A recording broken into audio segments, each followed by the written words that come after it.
Bismillahirrahmanirrahim. Assalamualaikum warahmatullahi wabarakatuh. Al-Fatihah ila ruhi Sayyidina wa Habibina wa Syafi'ina Rasulillah Sayyidina Muhammad ibn Abdullah sallallahu alaihi wa ala alihi wa sahbihi wa azwajihi wa dhurriyyatihi. Inna Allah yu'ali darajatihim bil jannah wa yanfa'una bi asrarihim wa anwarihim wa ulumihim wa nafahatihim wa barakatihim fid dini wad dunya wal akhirah wa ja'aluna min hizbihim wa yarzuquna mahabbatahum wa yatawaffana ala millatihim wa yashurna fi zumratihim bil afiyatin wa salamatin lahumul fatihah. A'udzu billahi minasy syaithanir rajim. Bismillahirrahmanirrahim. Alhamdulillahi rabbil alamin arrahmanir rahim maliki yaumiddin. Iyyaka na'budu wa iyyaka nasta'in ihdinas siratal mustaqim siratal ladzina an'amta 'alaihim ghairil maghdubi 'alaihim waladdallin amin. Bismillahirrahmanirrahim. Nawaitu ta'alluma wa ta'lima wa tadhakkura wa tadhkira wa nafa'a wal intifa'a wal ifadata wal istifadata والهدى على تمسك بكتاب الله وسنة رسول الله صلى الله عليه وسلم ودعاء إلى الهدى والدلالة على الخير ابتغاء مرضاته وقربه وثوابه وحسن الخاتمة مع اللطف والعافية وصلاح العاقبة. Bismillahirrahmanirrahim. Alhamdulillahirabbil alamin. Salatu wassalamu ala asyrafil anbiya'i wal mursalin Sayyidina wa habibina wa syafi'ina wa maulana Muhammadin wa ala alihi wa sahbihi ajma'in. Amma ba'du. Wa ala musanniful kitab rahimahullah wa nafa'ana bihi wa bi'ulumihi fid dharain. Allahumma aftah qulubana futuhal arifin wa bihikmatika wansur alaina birahmatika ya arhamar rahimin.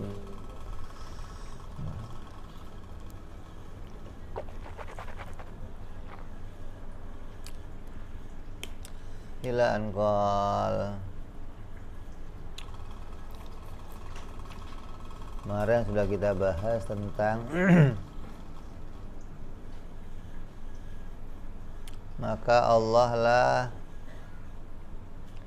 yang menciptakan hamba dan yang diperbuat hamba sekalian. Kalau disampaikan Allah yang menciptakan hamba, maka nanti akan dipahami berarti perbuatan hamba itu dari dirinya sendiri. Nanti jadi Mu'tazilah kamu, jadi Qadariyah. Tapi kalau dijelaskan Allah yang menciptakan hamba dan perbuatannya, maka itu jadi i'tiqadnya Ahlus Sunnah wal Jamaah. Bagaimana ayat Al-Quran Allah mengatakan wallahu khalaqakum wa ma ta'malun. Jadi ini mau bicara jaiz. Allah itu menciptakan segala sesuatu. Boleh juga Allah tidak menciptakan segala sesuatu. Terus yang menciptakan segalanya itu hanya Allah. Kembali kepada wahdaniyah fil af'al, bahwa Allah lah pencipta segalanya, tidak ada yang bisa menciptakan selain Allah. Maka berarti perbuatan baik dan perbuatan buruk diciptakan oleh ya, karena semua yang bikin Allah, berarti perbuatan baik dan perbuatan buruk dibikin sama Allah. Maka kalau demikian, apabila kamu pikirannya pikiran picik Pikiran picik itu pikiran yang rada rusak, akalnya, cara berpikirnya nggak normal. Maka akan mengatakan begini, kalau semua perbuatan yang bikin Allah, perbuatan jelek juga yang bikin Allah, nanti di akhirat ketika saya akan disiksa, maka saya akan mengatakan, kan yang bikin engkau ya Allah, saya maksiat, masa engkau yang bikin, engkau yang mau menyiksa. Maka pikiran yang seperti itu adalah pikirannya orang-orang qadariyah. Dan kita harus mengerti bahwa pikiran seperti itu nggak akan pernah terjadi nanti di akhirat. Terus sebagai ahli sunnah yang mengatakan bahwa segala perbuatan diciptakan oleh Allah, maka ini hanya boleh dikatakan di majelis taklim, karena untuk mendudukkan perkara, untuk menjelaskan perkara. Tapi ketika di luar majelis taklim, maka kita kembali kepada adabnya ahlu sunnah wal jamaah, bahwa yang baik-baik datang dari Allah, yang jelek-jelek datang dari kebodohan saya, kekhilafan saya. Itu adab yang dipakai ahlu sunnah di luar majelis taklim. Hingga apapun perbuatan jelek yang kita lakukan, maka kita sandarkan itu pada diri kita sendiri. Kenapa? Karena hal itu tidak boleh disandarkan kepada Allah yang jelek-jelek sebagai adab, gitu loh. Di luar majelis taklim nggak adab, walaupun benar tapi nggak adab. Maka karena nggak adab itu jadinya dilarang mengucapkan itu di luar majelis taklim. Hingga sampai Nabi mengatakan, kalau ada di hadapan kamu yang mengatakan tentang takdir, maka tinggalkanlah orang itu. Artinya kalau ada yang mengatakan di luar majelis taklim, membuat alasan dengan takdir pada perbuatan jeleknya, maka tinggalkanlah orang itu. Pikirannya sudah nggak benar, amalnya sudah nggak benar. Artinya bagaimana? Kalau kamu menyandarkan yang jelek, ente kok masih suka minum arak saja, ya masih takdirnya begitu. Nah, ini haram mengatakan demikian. Ente kok masih main judi aja, ya masih ditakdirkan sama Allah main judi, gimana lagi. Itu haram mengatakan yang demikian. Kalau sampai kamu malah menolak untuk berbuat salah, bisa jadi kamu riddah, murtad. Tapi kalau itu dijadikan alasan kamu tidak mau berusaha, ini bisa bahaya juga. Kayak kamu nggak punya nilai untuk usaha menghindar dari kemaksiatan. Padahal kemaksiatan itu terjadi tidak dipaksa oleh Allah, tapi atas pilihannya sendiri. Sesuatu yang terjadi atas pilihannya sendiri, maka berarti semestinya dia punya usaha untuk menolaknya, gitu kan? Punya pilihan untuk mengerjakannya, juga punya pilihan untuk menolaknya. Gimana kok kemudian yang ketika dia punya pilihan, dia sandarkan kepada Allah? Loh, Allah belum menentukan, kan kamu dikasih pilihan. Maka di luar majelis taklim yang mau dihitung itu pilihan kamu. Apa yang kamu pilih, apa yang kamu jalankan. Kalau itu hal jelek yang tidak Allah perintahkan, maka ya semestinya jangan disandarkan kepada Allah. Maka ini sebagai sebuah larangan. Jadi walaupun kita mengimani bahwa segala sesuatu dibikin oleh Allah, tapi ini hanya boleh disampaikan di majelis taklim. Dan itu menjadi bagian rukun iman kita, khairihi wa syarihi minallah. Itu rukun iman. Hingga mau di luar majelis, mau dalam majelis, itu rukun iman kita. Tapi amal yang jelek tidak boleh disampaikan, disandarkan kepada Allah di luar majelis taklim. Akan jadi fitnah, akan jadi hal yang berbuat kamu jadinya maksiat, bisa sampai kepada riddah. Jadi kalau kamu kok masih ngelakuin maksiat, kenapa? Ya sampaikan alasan yang belum bisa ninggalin, masih terlena, masih seneng, masih apa alasannya sudah. Jangan sampai masih takdirnya begitu. Kalau ada yang ngomong begitu, jawabnya apa? Tangan, wah, kok kamu nampar? Takdirnya begitu. Takdir dilawan sama takdir lagi. Nanti takdir perang sama takdir. Ya kan nggak kelar-kelar begitu. Jadi yang masih bersandar pada pekerjaan kamu, pada pilihan kamu, apalagi itu pekerjaan jelek, maka jangan disandarkan kepada Allah Subhanahu wa ta'ala. Tapi kita sandarkan itu pada diri kita sendiri. Dan itu terus akan begitu sampai nanti ke akhirat. Sampai di hadapan Allah kamu akan ditanya nanti, kenapa kamu zina? Kenapa kamu minum arak? Kenapa kamu riba? Kenapa kamu bohong? Kenapa enggak taat orang tua? Kenapa enggak? Kamu yang ditanya nanti. Bukan Allah yang ditanya, kenapa ya Allah kok bikin saya minum arak? Allah enggak ditanya yang begitu-begitu. Tapi kamu yang ditanya, karena perbuatan kamu diberikan oleh Allah pada diri kamu satu pilihan, dan kamu dimintain tanggung jawab pada pilihan kamu. Sebagaimana kamu telah disumpah sebelum turun ke dunia, kamu beda dengan malaikat, kamu dikasih pilihan untuk bisa taat dan untuk bisa maksiat, untuk bisa menyembah saya dan tidak menyembah saya. Gimana? Saya akan menyembah Engkau ya Allah. Semua pilihannya begitu. Saya enggak akan menyekutukanmu ya Allah, enggak akan maksiat kepadamu ya Allah.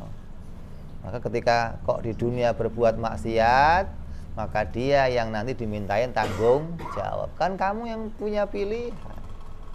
Maka tidak akan ada hamba yang bisa berhujjah dengan hujjah yang seperti itu nanti di akhirat. Semua akan menerima. Kalau dia ngelakuin kesalahan, dia akan ngakuin, iya ya Allah, saya yang salah, saya yang memilih perbuatan jelek tersebut, dan saya siap tanggung jawab.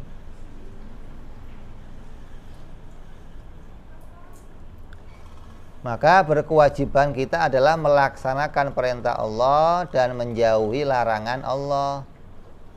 Itu perintahnya tuh. Yang berkaitan sama perintah Allah tidak boleh disandarkan kepada qadha dan qadar. Tapi yang enggak berkaitan sama perintah Allah boleh kamu sandarkan pada qadha dan qadar. Mana bukan perintah Allah? Sakit, sehat, ada perintahnya. Kaya, miskin, ada perintahnya. Maka sesuatu yang enggak ada perintahnya boleh kamu katakan pada takdir. Ente kok sakit nggak sembuh-sembuh? Ya, belum waktunya, belum takdirnya sembuh. Kok boleh ngomong takdir? Karena bukan perintah Allah. Sakit itu nggak bisa seketika saya menyembuhkan diri. Memang itu menunggu ketentuan Allah. Beda sama perintah Allah yang sewaktu-waktu bisa kita kerjakan atau kita maka nggak boleh kamu sandarkan pada takdir. Ini bedakan nih, mana yang bentuknya perintah Allah, mana yang bukan perintah Allah. Seperti sakit, sehat, hidup, mati, kaya, miskin, celaka, bencana, kemakmuran. Ini bukan pilihan, bukan perintah Allah. Perintah Allah itu berbuat baik, tinggalkan kejelekan, taat, sholat, puasa. Ini perintah Allah. Dan larangan Allah harus disandarkan pada pilihannya.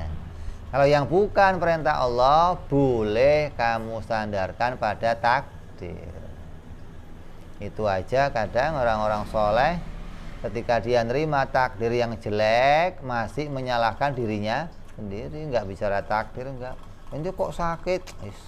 Namanya nebus dosa-dosa saya. Dosa saya banyak. Jadi Allah bikin saya sakit biar dosa saya luntur.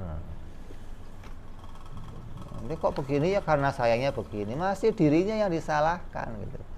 Walaupun itu statusnya masih boleh menyandarkan pada takdir, tapi karena dia tahu pasti ada hikmah yang Allah ciptakan, maka dia nggak mengarahkan ke arah itu, tapi justru hikmah yang dia sampaikan. Ada hikmahnya ini, menebus dosa saya.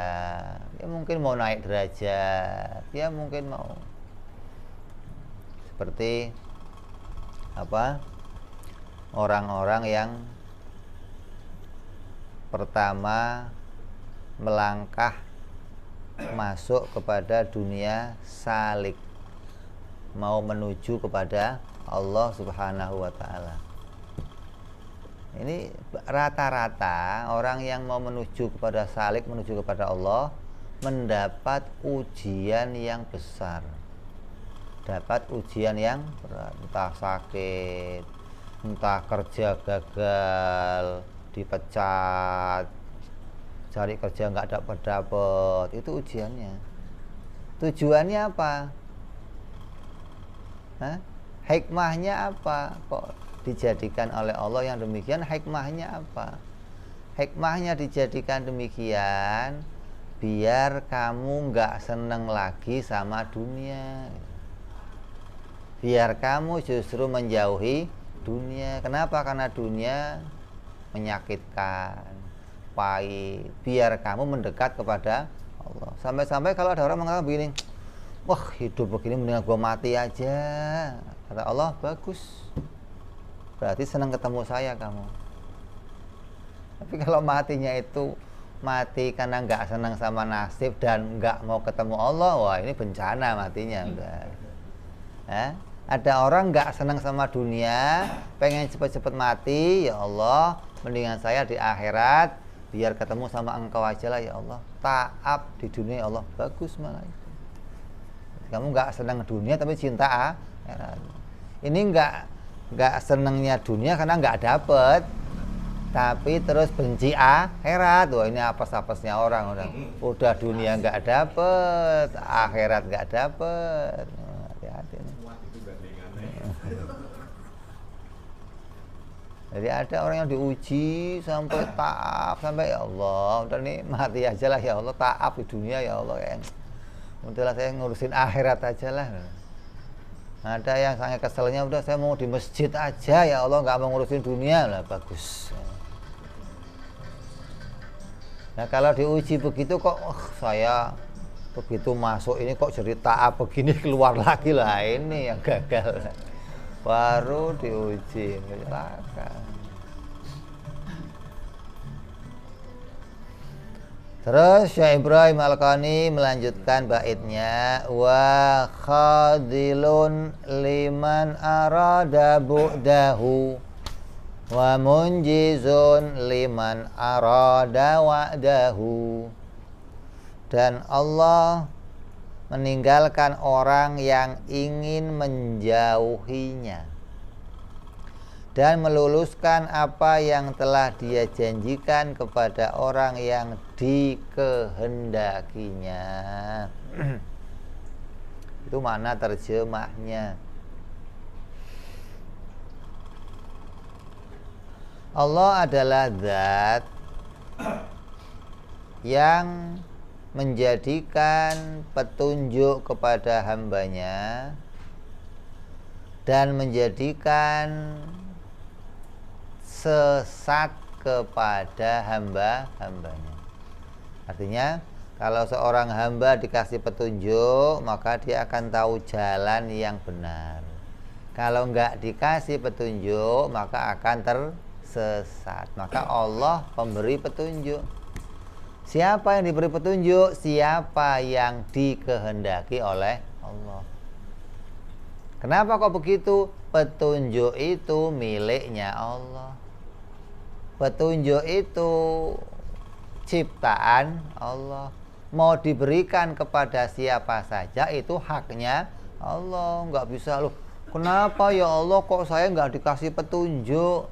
Ya itu kan haknya Allah. Mau milih siapa saja yang dikehendaki. Yudhillu may yasha wa yahdi may yasha. Wa indahu ummul kitab.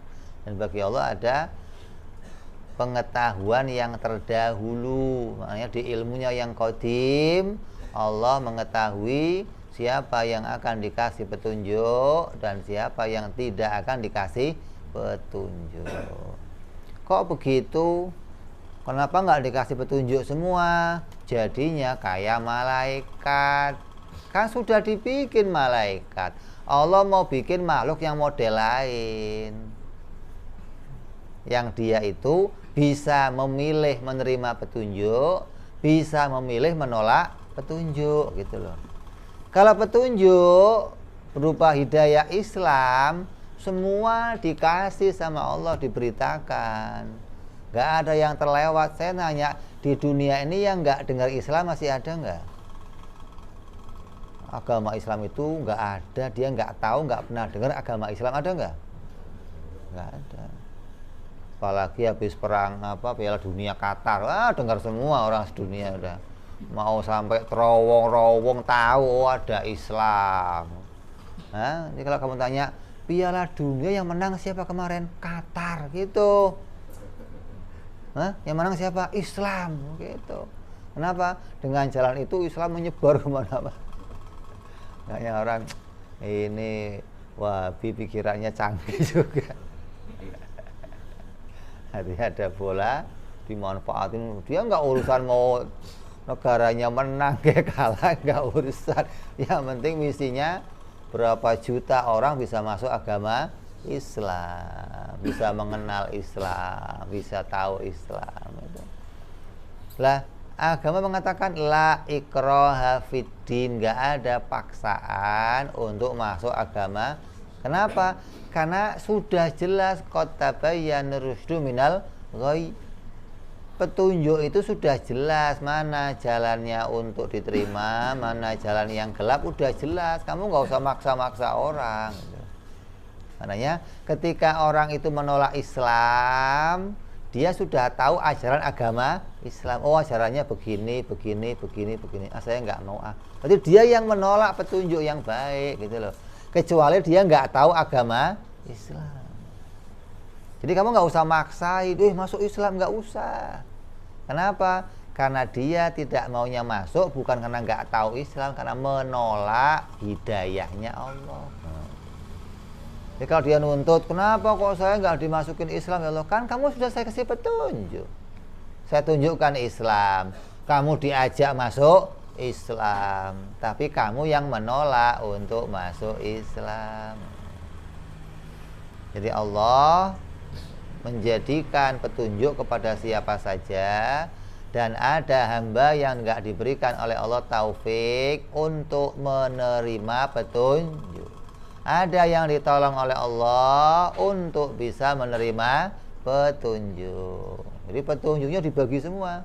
Tinggal dapat pertolongan nerima atau tidak dapat pertolongan nerima. Maka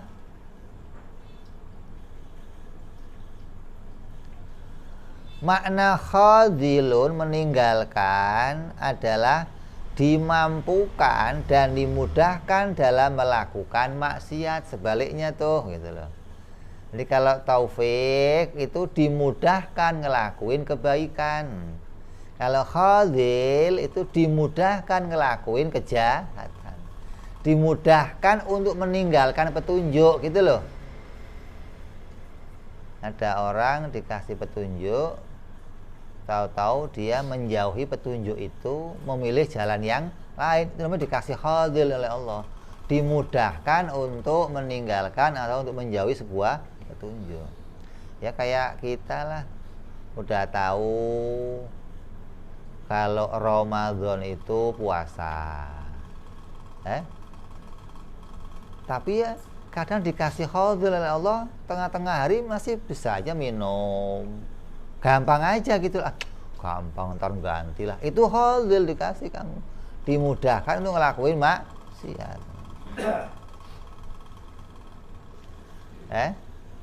Kamu lihat HP. Kamu lihat HP. Lihat YouTube. Tampil semua, yang ngaji ada, yang susunya montok ada, yang ada tuh. Kok kamu milih yang susunya montok? Itu khaldil namanya. Kamu dimudahkan Allah untuk milih maksiat gitu loh. Kok yang kamu pilih ngaji, kamu dikasih taufik, dimudahkan Allah milih ketaatan gitu loh. Dua-duanya Allah yang bikin. Hanya ada yang dimudahkan milihnya maksiat. Dia tahu pengajian juga, dia tahu orang tampil di situ. Judulnya dia baca, cuman antara aja lah, ini aja dulu lah. Pasti dia menolaknya gitu loh. Lihat iklan, montok-montok keluar, bisa dilewati, bisa. Sayang tonton dulu iklannya. Dia yang milih gitu loh. Dikasih jalan untuk melewati, enggak, itu dimudahkan oleh Allah untuk jadi ada yang dimudahkan Allah untuk dia mau mencet lewat itu berat, sayang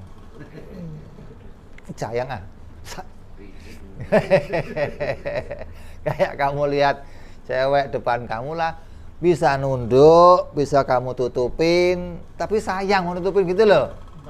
Mubadir katanya. Itu khaldil namanya. Dimudahkan Allah untuk milih kalaupun kamu tutupin, buka mesti sayang. Nutupnya nggak rapat loh maksudnya. Jadi makna khaldil adalah dimampukan oleh Allah, dimudahkan oleh Allah untuk mampu melakukan maksiat. Ini kebalikan dari taufik. Allah adalah zat yang menepati janjinya dengan memberikan pahala kepada hamba yang dikehendakinya. Maksudnya Allah menepati janji dengan memasukkan hamba ke surga bagi yang telah ditakdirkan meninggal dalam keadaan membawa iman. Itu pasti, itu wajib. Orang kok mati bawa iman pasti masuk surga. Namanya apa itu? Arizi. Wajib masuk kalau matinya bawa bukan orang yang udah sholat, yang udah puasa pasti masuk surga, belum tentu. Kalau matinya nggak bawa iman, maka semua yang dikerjakan semua ya sudah selesai semua, nggak ada hitungannya apa-apa nanti di akhirat. Tapi kalau akhirnya kok matinya bawa iman, maka amal yang kecil-kecil pun akan diperhitungkan oleh Allah jadi satu kebaikan. Jadi bait ini mau bicara Allah zat yang boleh-boleh saja menjadikan ketaatan kepada hambanya dan memberikannya surga. Boleh pula Allah menjadikan kepada hambanya dia melakukan memilih maksiat dan dengan keadilannya Allah memasukkannya ke dalam neraka. Dengan anugerahnya, dengan fadlnya Allah yang taat dimasukkan surga. Dengan keadilannya yang maksiat dimasukkan neraka. Allah tidak menghendaki memberi petunjuk dan memberi kekuatan melakukan ketaatan kepada orang yang dikehendaki oleh Allah untuk jauh dari rahmatnya dan dijauhkan dari menjadi para kekasihnya. Jadi makna khaldil adalah tidak berkehendak memberikan pertolongan untuk mampu melakukan ketaatan dan dimampukan, dimudahkan melakukan maksiat. Orang rumahnya sebelahnya masjid, mau masuk berat, ada nggak begitu? Hah? Tapi kalau ke Ancol kayaknya gampang. Berangkat, ya. Mau ke Dufan, mau Taman Mini, mau ke Puncak, cepet. Sebelahnya masjid. Lu belum, entarlah, belum diundang. Itu hukumnya haram begitu. Jadi tidak dimudahkan oleh Allah untuk melakukan ketaatan. Jadi orang itu atas pilihannya sendiri dia melakukan kemaksiatan. Dan dia ngelakuin dengan gembira, dengan senang. Bukan dengan susah, bukan. Kenapa? Karena kemaksiatan itu jadi cita-citanya, jadi keinginannya. Begitu dimudahkan melakukan maksiat, senang dia. Wah, berhasil. Hah? Ente cari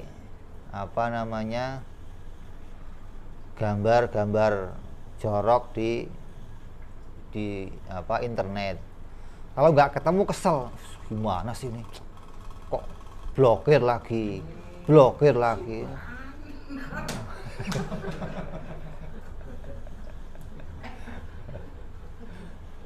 Karena keinginannya untuk maksiat nggak terlaksana.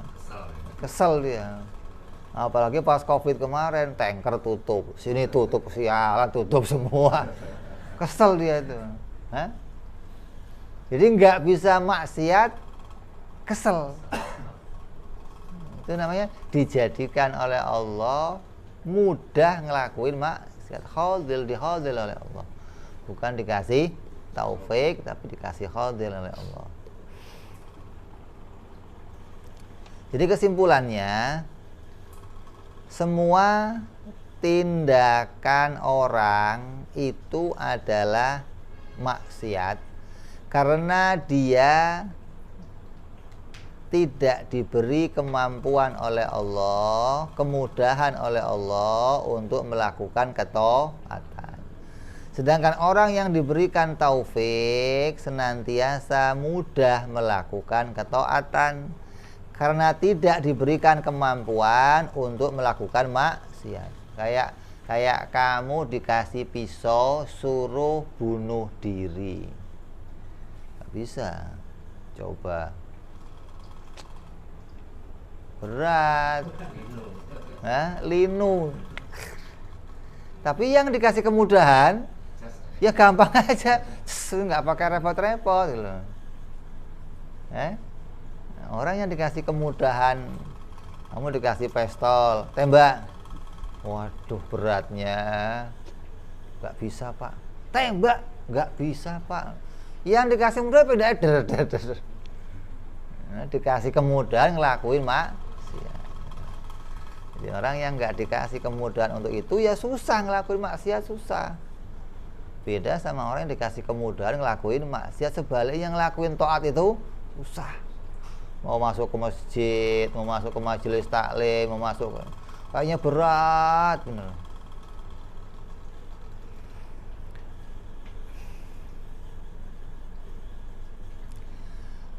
Kalaupun orang yang diberikan taufik itu melakukan maksiat, maka maksiatnya tidak akan terus-menerus dan dia inginnya segera taubat, ingin.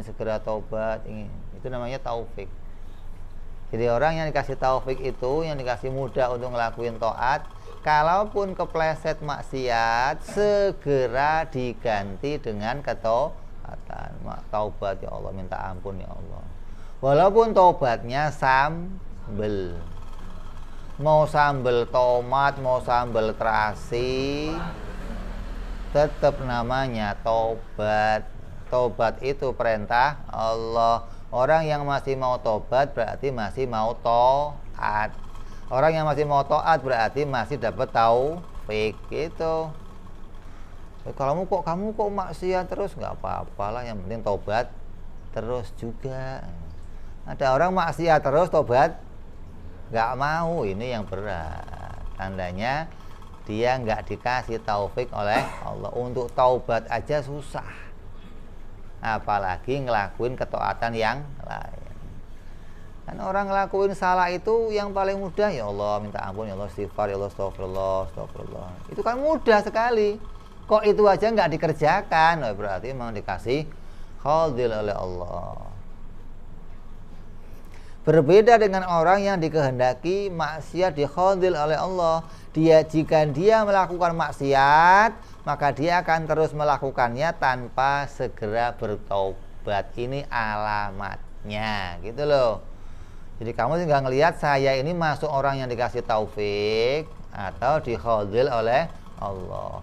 Kok kamu masih maksiat tapi masih mau tobat, berarti masih masuk golongannya orang yang dikasih taufik. Kok kamu nggak mau tobat? Kalau tingkatan tasawuf itu namanya nafsunya masih nafsu ammarah. Yang bagaimana? Yang punya keinginan ngelakuin sesuatu yang di luar perintah Allah, dan ketika ngelakuin nggak mau bertaubat, nggak ada penyesalan, nggak ada rasa kecewa pada dirinya, kenapa kok saya nggak ada. Itu nafsunya masih nafsu ammarah.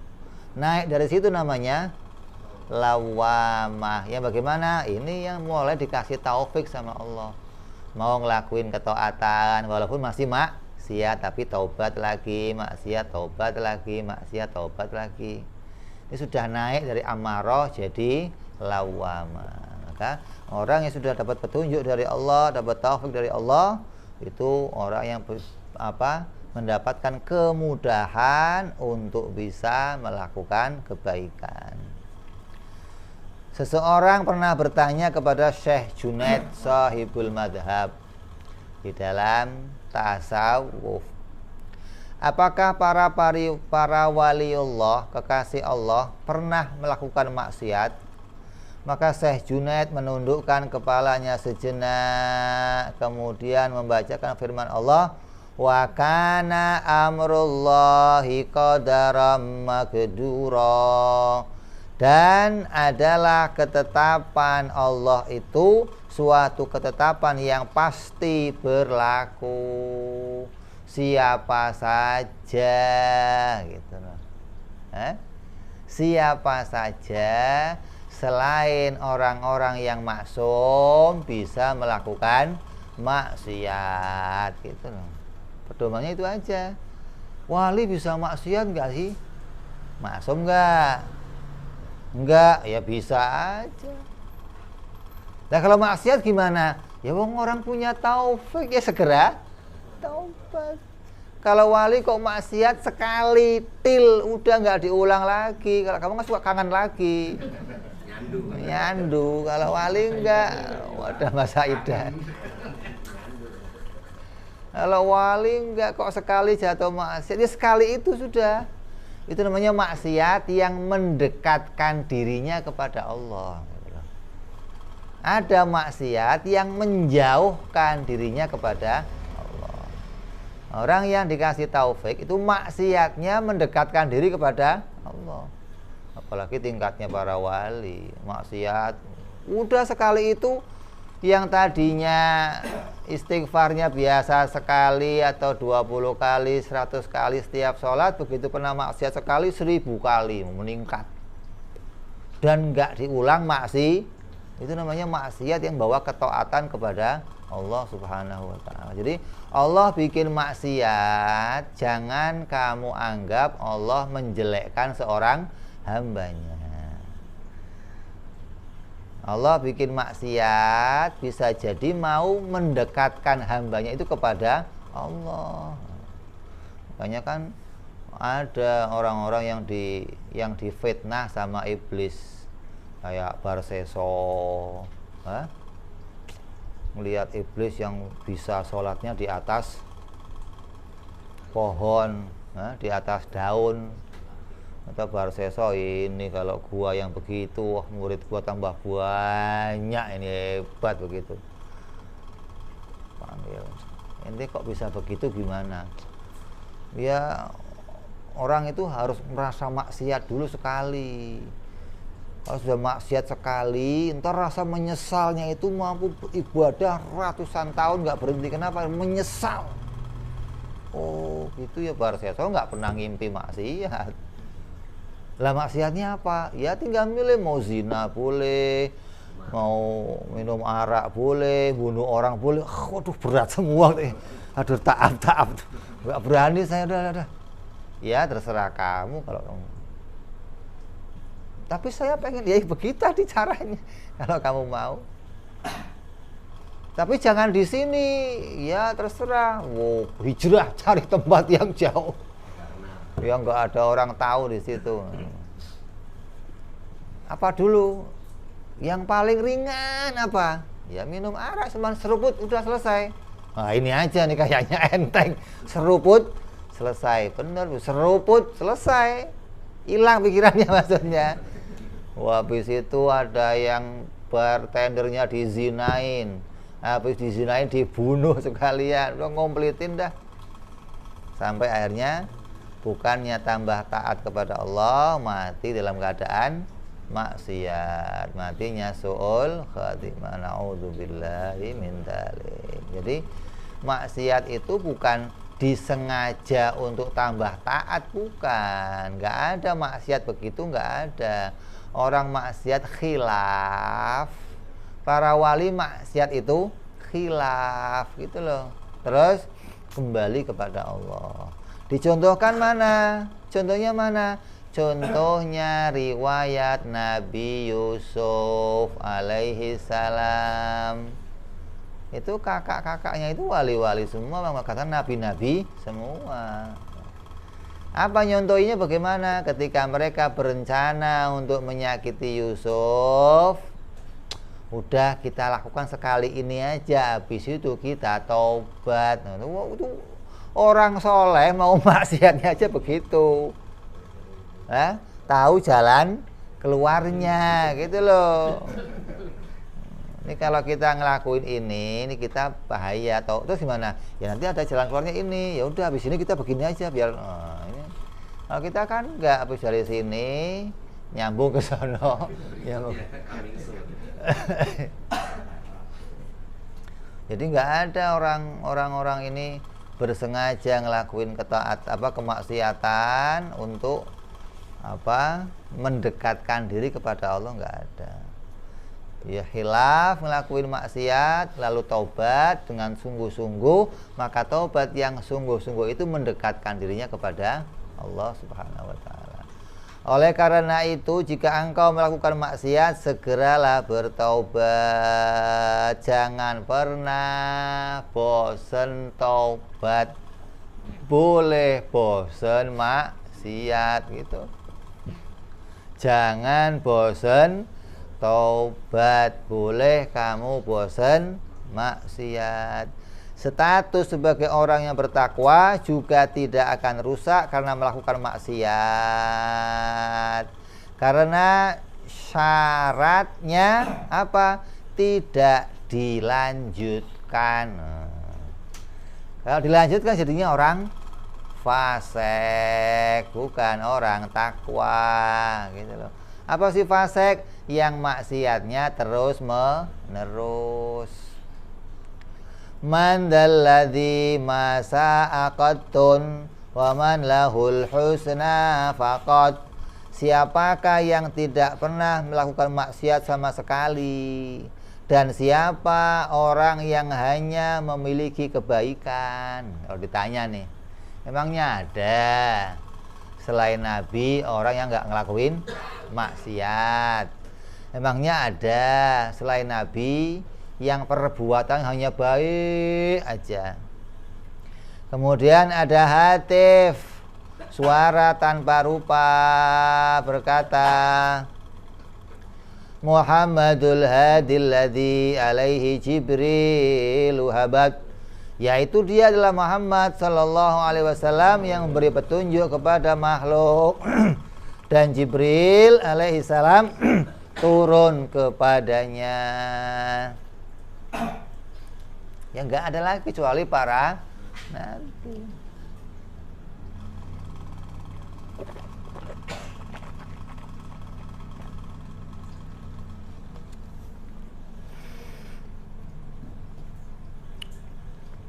Ini iman kita. Gak ada Nabi ngelakuin maksiat, gak ada Nabi melakukan perbuatan yang menjauhkan dirinya kepada Allah Subhanahu wa ta'ala. Maka Allah menepati janjinya kepada orang yang dikehendakinya, yaitu dengan memberikan taufik untuk melakukan amal soleh dan mati dalam keadaan husnul khatimah. Maka orang tersebut bisa masuk surga sesuai janji Allah. Innallaha la yukhliful mi'ad. Sungguhnya Allah tidak pernah menyalahi janjinya.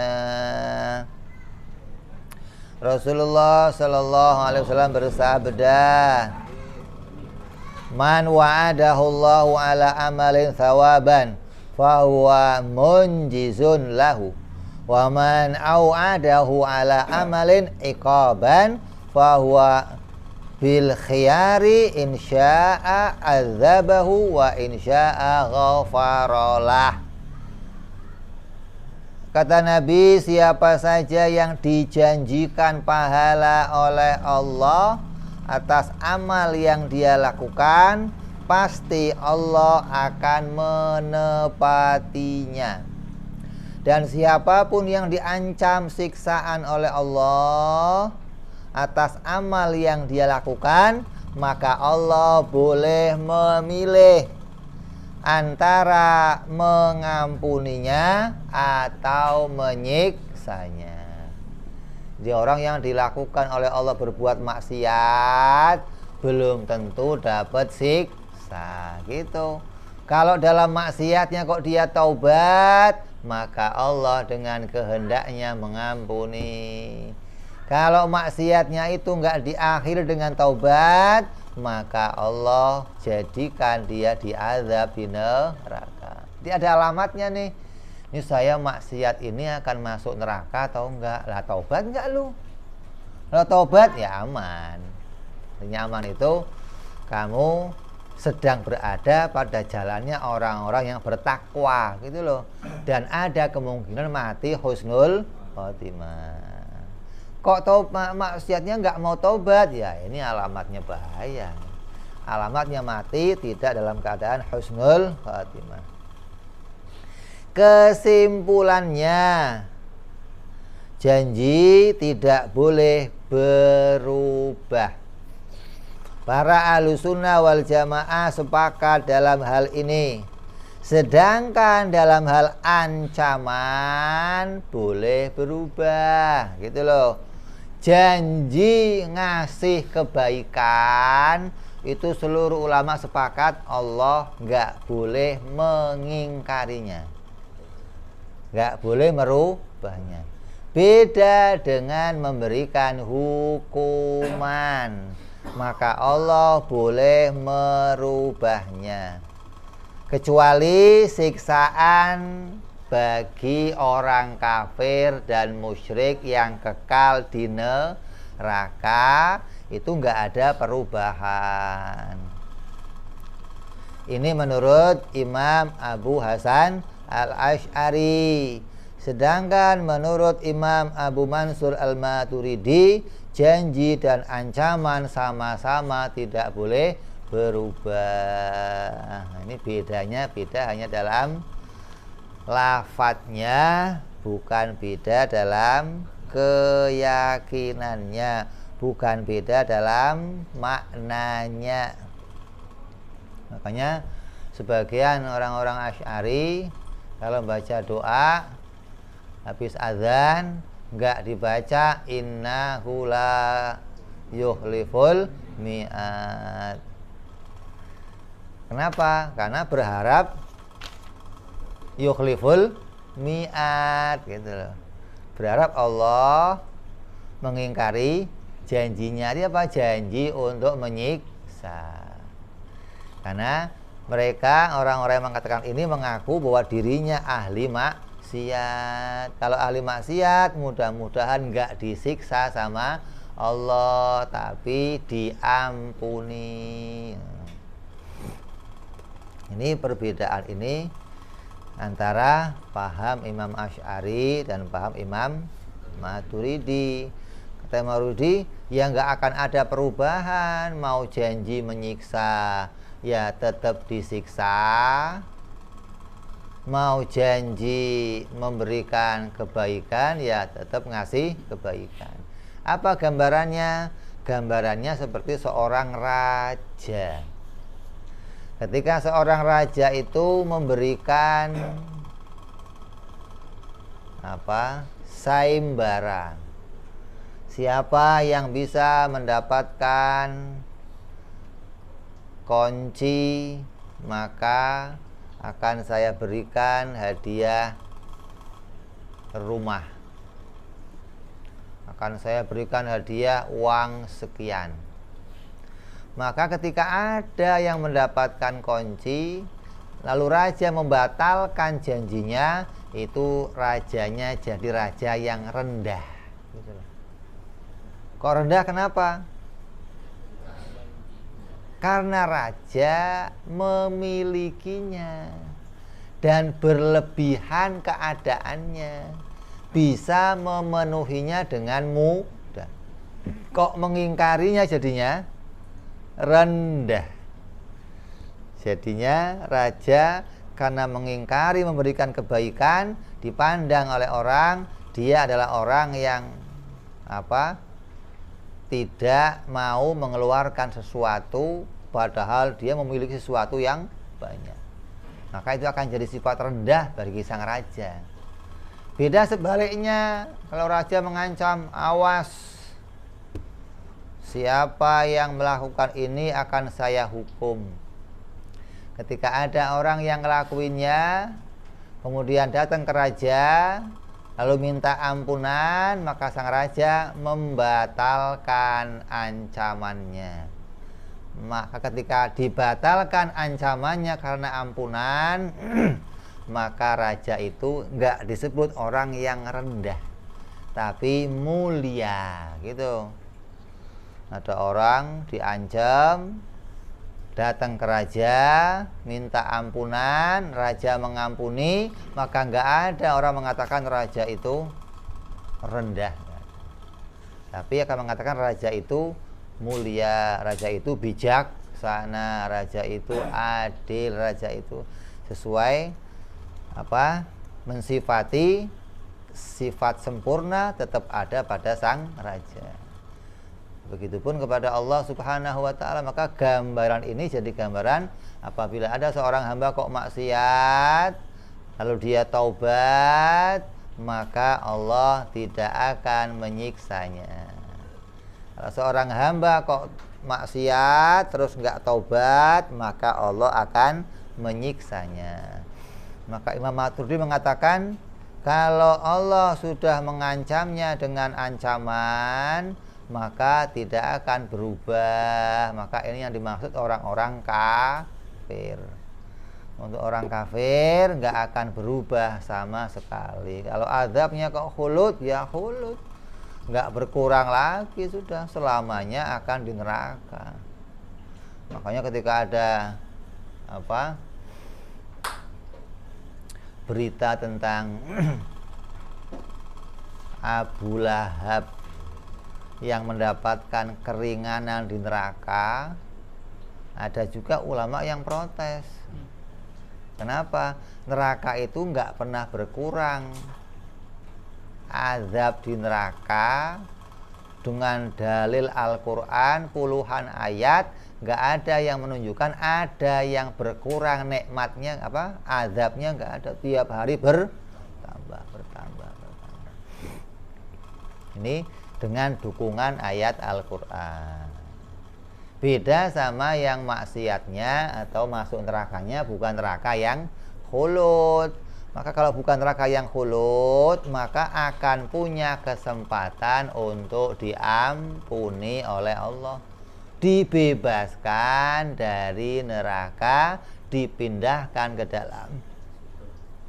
Kalau masuknya neraka bukan neraka yang khulud. Makanya harapan kita ngaji tauhid, harapan kita untuk terus berada pada ketaatan, pingin akhir hayat kita mati bawa iman Islam, hingga kita bisa terbebas dari neraka yang selama-lamanya. Apa kuncinya bebas? Ya la ilaha illallah. Maka orang yang ngerti la ilaha illallah, di antara keuntungannya apa? Dibebaskan dari neraka yang selama-lamanya. Gak akan dia tersentuh dari neraka yang khulud, yang mana itu nerakanya orang kafir. Jadi gak ada keuntungan ilmu yang seperti untungnya ilmu ini, gak ada. Ilmu yang lain kamu pelajari membebaskan kamu dari neraka yang gak khulud. Kalau ini bebasin kamu neraka yang khulud, neraka yang paling yang neraka yang mana tidak akan bisa orang keluar dari dalamnya, walaupun syafaat, nggak ada syafaat mengeluarkan orang dari neraka yang selamanya, nggak ada. Kenapa? Nas putus, kafir neraka selamanya putus, nggak ada lagi dispensasi, nggak ada lagi pengurangan, nggak ada lagi gratis nggak ada udah, kecuali neraka yang tidak khulud. Makanya ada cerita kalau orang kok di neraka bersebelahan sama orang kafir, terus orang kafirnya kepo, kamu seneng tuh harusnya.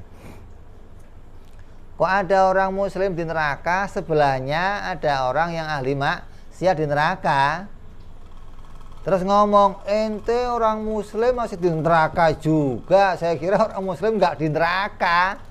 Maka spontan oleh Allah diangkat ke surga. Kenapa? Karena Allah menghendaki membedakan perlakuan antara orang kafir dan mukmin. Jangan sampai jadi orang kafir dan mukmin masih sama aja gitu loh. Kafir di neraka, mukmin juga di neraka, maka orang mukmin akan kecewa gitu. Tapi kalau ada yang demikian, akan diriwayatkan segera Allah akan angkat orang itu masuk ke dalam surga. Tapi kalau orang kafirnya diem aja, ya udah lu masuk aja. Jadi lu harus cari orang kafir yang kepo.